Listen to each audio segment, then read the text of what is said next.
Hi guys, today we're going to read from The Dragon's Child again. This chapter is called Manan Meets a Dragon. The Dragon's Child drew back into the undergrowth, his ears tingling. The boy with the tin drum frightened him. What was he saying to make the girl look so alarmed? Dando raced to the beach, and when he reached the cave, he flung himself on his favorite rock and lay, full stretch, in the safe, damp darkness of home.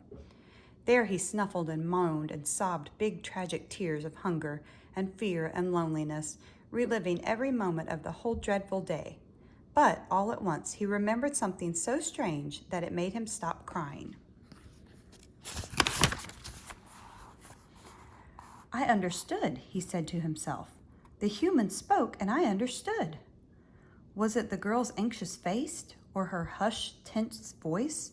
No, it wasn't that. It was her language. Every word she had spoken meant something to him.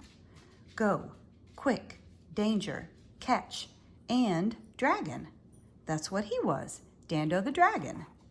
He sat up and stared into the darkness, marveling at the extraordinary thing that had happened. Dragons understood the language of birds. They always had. But humans? Surely not. There was something special about the girl, special about them both. Dando closed his eyes and curled himself comfortably on the rock, too tired to think about the questions spinning in his head. He fell asleep and dreamed he was flying, all by himself. Wake up, Dragon's Child! The bird hopped into the cave. Morning light flooded in the beach behind her. You can't sleep all day. Dando opened his eyes. He couldn't think of why he was so tired and sad. And then he remembered. My mother's gone. I'm all alone.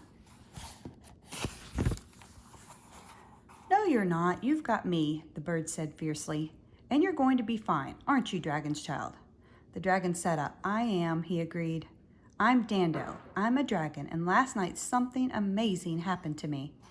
And he told the bird all about the girl who spoke a language he understood. The bird was impressed. But you shouldn't have gone so near to humans, she warned. Imagine what would have happened if they caught you. I can't, said the Dragon's Child. What would they have done with me, do you think? I dare not to think, the bird replied. It's too scary. That bad? Dando slipped off his favorite rock. I'm hungry, he announced. Where shall I get breakfast? He was thinking of the campfire and the delicious smell of roasting. We'll catch a fish. Come with me. The bird flew across the sand and began to skim the water. Her bright eye caught a movement under the waves, and down she plunged. When she bobbed up on the surf, she held a bright, silvery fish in her beak. Dando watched the bird swoop off the sea and land on the sand.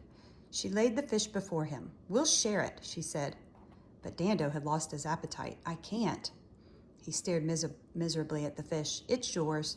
I shall never be able to catch my own breakfast because I can't fly. You can swim, offered the bird. Of course you'll be able to catch your own breakfast. Now eat up. You're going to need all the strength you can because after breakfast, I'm going to teach you how to fly. The Dragon's Child let out such a sigh, it ruffled the bird's feathers. Luckily, his breath was still quite free of fire, but the bird took care not to stand too close to him while they ate their breakfast. After the meal, flying lessons began. The bird was a good teacher, kind and patient, but she began to get cross when the Dragon's Child showed no sign at all of becoming airborne. He seemed to have lost heart, and she suspected that he wasn't even trying to spread his wings. Dragon's Child, I'm fed up, the bird said at last. I don't believe you're interested in flying. Dando seemed not to hear her. He was gazing over the bird's head. She hopped round and saw a girl, with her arms full of seaweed, walking through the shallow pools that sparkled at the edge of the sea. At the same moment, the girl saw the Dragon's Child.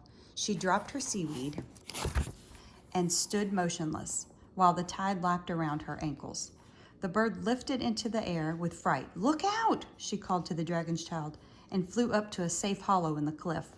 Dando took no notice. He felt as though he were under a spell. Slowly, the girl began to approach him.